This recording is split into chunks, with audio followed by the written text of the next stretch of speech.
murebere no kukumana hakureti zavuga igeze gihe muhagarara mukena ntabwo muzi indwara yaje y'ubushita ariko sifite kibazo hakungubu mudugudu wanyitwa ariko se urarwaye oya mudugudu wanganye ni ushinzwe iki mwe murabizi hari indwara y'ubushita ariko murakare ubushita se ubushita bwa bimwe birunamye mu telefone birahe ubushita ni iki ubundi ubushita ni inkende none se uri inkende bababwiye ko indwara y'inkende yaje y'ubushita none se hano uhabonye inkende uri inkende tuguhura ariko kwigishije kuko bizagenda we uretse mubaze kwigishije niyo mpamvu ugenda ubusubiza n'abantu bagiye ku magana ndakubaza ikibazo hano hagati nakarabye imama ya muntu wakarabye ejo naje nkarabye asho ni wowe kwa karuta ese ngiye urambaye simbo wese abashaka nkubwire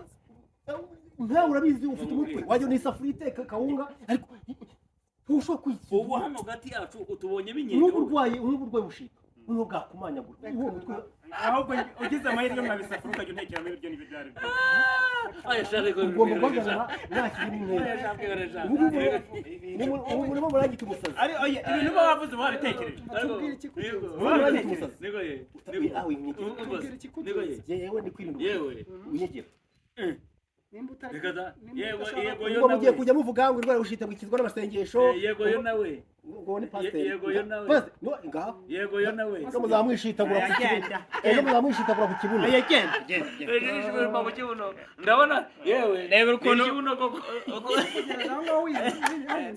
use ninde kwirukanse rebera ahantu ugeze reka rwose nikuri abasara rero